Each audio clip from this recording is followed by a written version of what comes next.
KO'd her. I feel like they do a ladder match. So a way that maybe this could be the reason or maybe not. So Bianca doesn't get pinned if she do lose, or Bailey gets pinned or lose, you know. So I think that's why, if they're doing it for that reason, or they have a ladder match.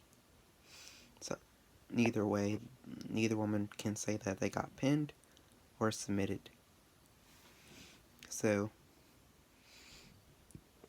I can't wait for that match. And then Bianca and Io had a match. Oh my god. This had three commercial breaks. Awesome 5-star match. I knew Bianca was gonna win, but I still loved the match. Io was literally screaming while she was on the KOD. She was like, ah, no! And then Bianca KO'd her and won the match. Awesome. Speaking of women's matches tonight, Candice LeRae came back, which is, I know everybody's excited, but me, not really. It was more like, okay. Because Candice LeRae's not my favorite, but I do like her. I like her, but she's not my favorite, but I do like her. And I kind of knew that she was going to come back, especially come back on Raw, because her husband, Johnny Gargano's on Raw, and Dexter Lumis is on Raw. The next Austin Theory's on Raw. And the next person that's going to get called up to the main roster is Indy Hartwell. And so maybe that's when they probably are going to reunite the way, either as a babyface group or a heel group. And so this is a way that Johnny Gargano, that's a way for Austin Theory can turn babyface. Because everyone liked him when he was in the way. So yeah, I can see that happening. So, and her winning her match against Nikki Ass, I'm not shocked either, because like I said, I knew she was going to come back to win her match. But yeah, so it's not really shocking. I can't say I didn't. Well, I'm kind of on the board, like, didn't really care, but more of like to say, like, oh, this was predictable. You already know. Plus, my excitement level for her to come back wasn't there. Johnny Gargano was a little bit, not, it's more higher than Candice. Then they had a backstage altercation. It was Asuka's birthday. Bianca and Alexa was singing happy birthday to Asuka. She turned 41. And then Candice wished Asuka happy birthday while she walked past. And then Candice said, I hope you shut Bailey up at Extreme Rules. And then Bianca said, that's my goal. But then she's like, they're all excited that they're there. And that she's back and everything. And then Damage Control came, said like, huh, Candice, whatever. And then the Candice said like, you know what? Instead of me having a match with you, Bailey, why don't I have a match with you, Dakota, next week on Monday Night Raw? So that's gonna be a good match. And then speaking of good matches, Ray versus Seth Rollins was an awesome 5-star match. Dominic Mysterio came out, distracted his father. Rhea Ripley came out, pushed him into the ring post. Seth Rollins did the curse stomp, but then we see new moves.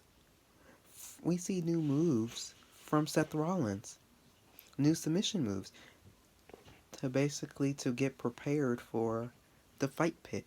To show that Seth has some submission moves in his arsenal, which is I love that. I hope that's not just for the fight pit match. I hope that's a permanent move. If it is, I understand, but I hope it's not. Just I hope that it's a move that he adds to his repertoire. So I loved it. 5-star match. And then we had Alpha Academy versus Johnny Gargano and Kevin Owens. 5-star match. They were in Canada, so they were in Canada, so of course Kevin Owens is going to be there, and he won his match. Austin Theory came out. That backfired. Then Sami Zayn versus AJ Styles had a match. Sami Zayn is from Canada, so it makes sense. But that was a 5-star match as well. A 5-star match. That was a great 5-star match. And then of course Sami won because he's in his hometown in Canada, so it makes sense. Then we had who else did we have? I don't feel like if I'm missing anything.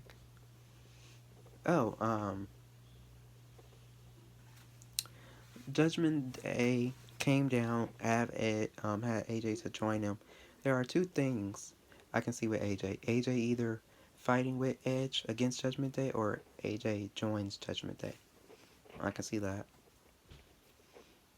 And they'll probably go the same route as they did with Dominic.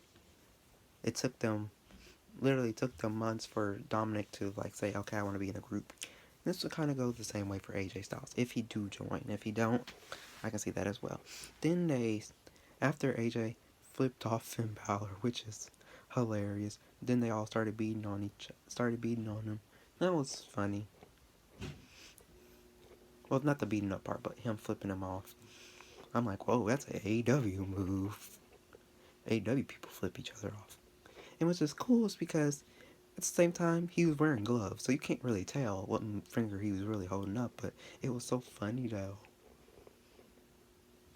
And then we had Damian Priest versus Matt Riddle as the main event. I was kind of shocked that it was the main event. But then when I realized the aftermath, I'm like, okay, that makes sense. So another 5-star match. We never saw Matt Riddle and Damian in the ring together, so that was actually cool to see. A 5-star match. I was so baffled on who was going to win, because I kept saying it was going to be Damian, it was going to be Matt. Like I said, you know what, may the best man wins. But yeah, the match was 5 stars.